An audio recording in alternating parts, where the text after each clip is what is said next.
keinginan itu nggak usah diomongin, dijalanin aja gitu ya Pak? Jalan. Kalau keinginan itu sebenarnya boleh. Punya keinginan itu apa sih? Tapi ingin itu adalah yang akhirati istilahnya. Harus akhirat. Apa? Tujuannya ke surga. Nah, di titik itulah nanti mulai seseorang itu dilihat oleh Allah Ta'ala. Sehari-harinya ibadahnya bagaimana. Kalau ada azan, dia langsung sholat apa enggak, itu kan dilihat, diproses, dibikin prosentase oleh para malaikat, kan gitu ya. Kamu ngomong dengan Haji C, di depan Haji C omonganmu bagaimana, di belakang Haji C kamu ngomong apa. Kamu ngomong dengan istrimu, di depan istrimu kamu ngomong apa, di belakang ngomong apa. Kamu ngomong dengan orang lain, di depan orang itu ngomong apa, di depan istrimu kamu ngomong apa, kan nggak ngerti kita. Jadi keinginannya yang mana nih maksudnya? Nah kan saya ngasih penjelasan ini kan bisa aja omongan itu kan beda-beda sebenarnya. Tergantung keinginan. Tergantung keinginanmu mau apa.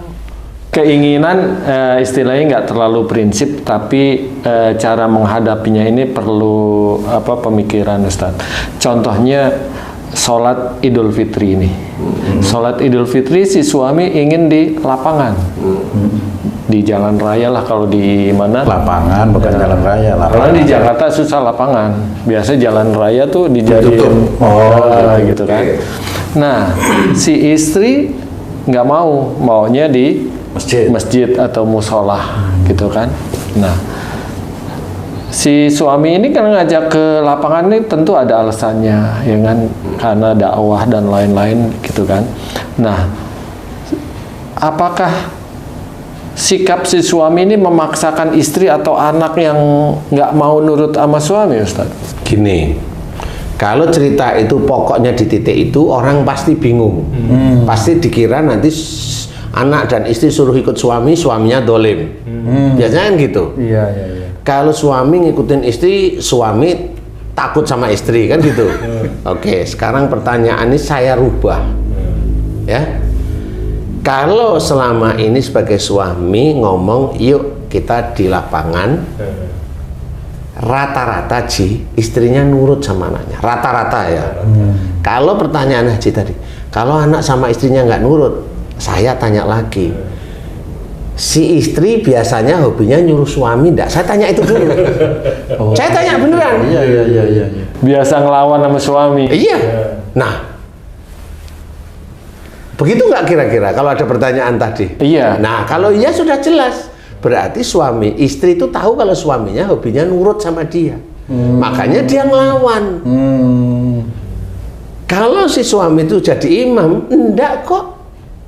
Mesti ngerti nah. Besok di lapangan, besoknya dekat masjid, besok di lapangan, nurut kok istri itu. Anak-anak insya Allah nurut lah menurut saya. Tapi pertanyaan, kalau istri itu maunya di loh, itu aja saya langsung insya Allah paham bahwa kalau istri seperti ini biasanya dia hobinya nyuruh suaminya. Dia punya keinginan power. Nah, suaminya biasanya nurut. Makanya suatu ketika suaminya punya keinginan enggak digagas sama istrinya. Di masyarakat, kalau tadi saya di keluarga, sekarang di masyarakat kan di zamannya grup WA nih Ustaz. Ini di masyarakat nih satu RT lah ya. Ini Pak RT-nya ini ingin ada program sesuatu yang baik untuk masyarakat gitu. Contohnya uang kas RT-nya itu buat simpan pinjam, istilahnya buat yang nggak mampu dikasih pinjam. Tapi banyak yang nentang, Ustaz. Nah, sesuatu niat yang baik itu kalau ditentang itu apakah harus dipaksakan atau gimana, Ustaz? Ya kalau memang banyak yang nentang ya nggak usah lah.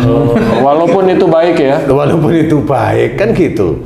Keinginan inilah yang harus kita hati-hati. Kita jaga yang mana yang normal loh ya, normal mana yang wajar aja ya, wajar. Sebenarnya kalau ke mall wajar aja, nggak apa-apa, asal sama pasangan. Sendiri juga mungkin nggak apa-apa, Ustaz. Kenapa? Ke mall? Ya boleh aja, kalau memang ada yang dicari boleh aja sih ya. Cuma keinginan ini kita menyedikitkan agar kita tidak salah di dalam memilih. Makanya lebih banyak mengerjakan ibadah-ibadah kepada Allah Ta'ala. Saya jawab sekalian, ibadah itu tidak cuma hanya sholat. Tidak hanya sedekah. Tidak hanya cuma sedekah. Sholat dibanggakan habis amal solehnya. Sedekah dibanggakan habis, apalagi. Nah, berbuat baik itu juga ibadah kalau memang niatnya karena Allah Ta'ala. Insya Allah kalau itu memang dikerjakan, nanti keinginan-keinginan yang aneh-aneh itu kan tidak keluar, biasanya seperti itu. Jadi belajar untuk yang tidak aneh-aneh aja lah. Hati-hati juga harus Pak Ustadz ya, punya keinginan. Iya, punya keinginan itu ya yang mana yang harus hati-hati, yang mana gitu loh. Jadi keinginan-keinginan yang liar namanya. Nah, itu yang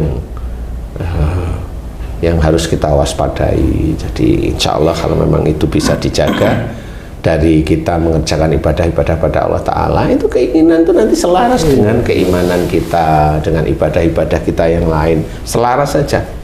Jadi keinginan apa? Keinginan harta. Tidak usah punya banyak keinginan harta. Tentang harta, nanti kalau kita ikhtiarnya baik, senantiasa baik di mana-mana, nanti Allah akan memberikan. Nggak perlu punya keinginan dalam hal tersebut. Tapi kalau orang lain ngebet dengan keinginan hartanya, monggo.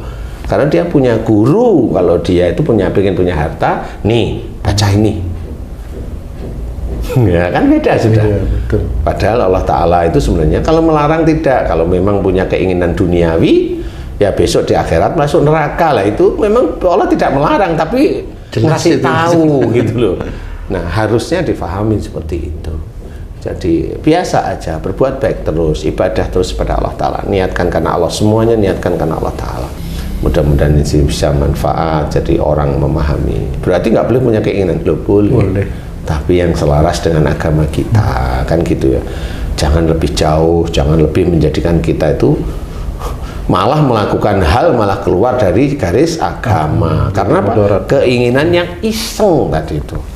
Keinginan yang liar dari iseng kemudian liar.